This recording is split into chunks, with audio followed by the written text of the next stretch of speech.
Parle-moi de ton quotidien sportif et alimentaire avant d'intégrer l'accompagnement. Comment tu te gérais avant? Avant, sportif, c'était une bulle, clairement.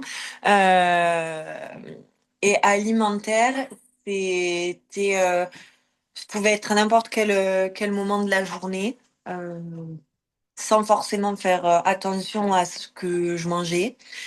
Je prends pas de petit déjeuner. Le repas de midi, je pouvais le manger que, vers 15 heures ou des choses comme ça. Il y a pas de collation. Bon, Après, il y avait pas mal de grignotage. les moments où tu cherchais à perdre du poids seul, est-ce qu'il y en a eu? Et s'il y en a eu, comment tu te gérais? Moi, j'ai toujours été obèse. Du coup, il y a 2 ans et demi, j'ai fait, une sleeve. J'ai perdu 50 kilos en l'espace de 6 mois, c'est énorme et après j'ai tout de suite stagné et là j'ai repris pas mal de kilos. Si, j'ai essayé tous les régimes qui étaient possibles, existants, les trucs Anaka 3, les brûleurs de graisse, les quand on arrête tout de suite, il y a beaucoup de privations, beaucoup de faut respecter ci, faut respecter ça, machin, donc le moindre écart après, ça gâche tout donc voilà et vu que moi avec mes TCA, c'est assez compliqué, c'est que je ne peux pas tenir quelque chose, constamment sur un long terme, avec mes TCA au milieu, quoi. Qu'est-ce qui t'a donné envie de te lancer dans l'accompagnement? Essayer de retomber à mon poids, post-opération. Repère du coup les kilos que j'ai repris, à cause de mes TCA. Mon poids de forme, il est de 77 kilos pour 1,75 m.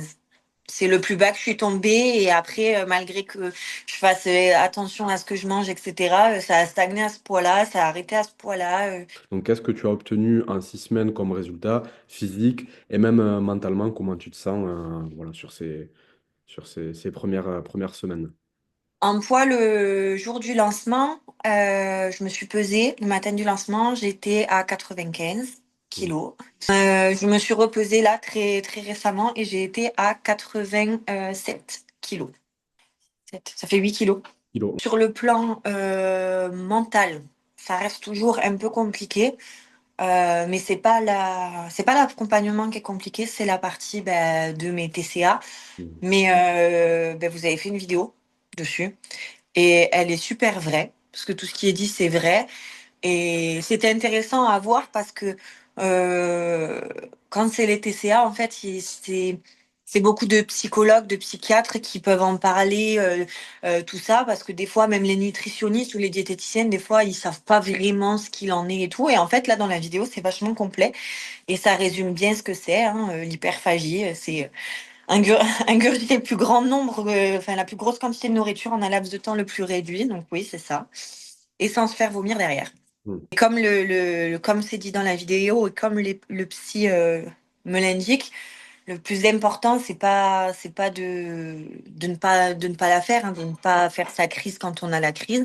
C'est de la comprendre, de l'analyser et de se dire bon pourquoi là je l'ai fait, et essayer que ça se reproduise pas, essayer de faire en sorte que à l'instant, quand on sent qu'on va en faire une, on essaye de faire autre chose, de changer les idées, et en fait d'être toujours dans l'analyse et surtout pas après de se culpabiliser parce que voilà, ça sert à rien.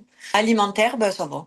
Alimentaire, ça va parce que j'ai des très bonnes bases déjà sur les aliments. Après, ce qui reste compliqué, c'est qu'avec la sleeve, je mange toujours des petites quantités, mais bon, du coup, au moins, je fais petit déjeuner, collation et je le rythme comme ça. Oui, complètement, vu qu'en fait, de base, moi, je suis obligée de quantifier par rapport à mon estomac. Donc là, en fait, je quantifie, mais je quantifie de la bonne nourriture. Et à des meilleurs moments. J'essaie d'être plus régulière sur mes moments. Ressenti global, depuis que tu as intégré l'accompagnement, est-ce que tu sens quand même une amélioration, même psychologique? Est-ce que tu te sens mieux qu'avant l'accompagnement? Oui, parce que voilà, il a suffi que je dise juste une fois, un peu coup de mou, machin, nanana, TCA, boum, tout de suite, vous avez répondu, fait une vidéo, machin, si, mine, et pour me déculpabiliser de tout ça, en fait, et expliquer, voilà, c'est ce que je fais ou ce que je peux faire, machin, c'est normal, et c'est pas parce que je fais des crises que je réussis pas mon accompagnement, que je réussirai pas ma perte de poids, mais qu'il faut juste que, je fasse attention, je surveille et que je comprenne surtout pourquoi je fais ça, quoi. Sur le plan mental, ça va. Bon, positif quand même. Ouais, complètement. Et Je pensais pas, perdre, autant. Oui, parce que mon objectif, c'est de retomber à 77, mais je m'étais dit: «Bah, vas-y, allez, déjà, si tu retombes à 85, c'est déjà bien». ouais, c'est clair. Sachant qu'il reste le double encore et un peu plus, il reste 8 semaines. Qu'est-ce que tu dirais à quelqu'un qui est réticent à l'idée d'intégrer l'accompagnement, de par ton expérience? Il faut croire en soi, faire confiance. Vous êtes là pour, aider, pour appuyer, pour contrôler derrière et cetera. Mais c'est ce qui est bien, c'est que cet accompagnement-là, bah, il booste l'estime de soi, plus que le physique, en fait. Genre, c'est pas qu'une question de poids sur la balance.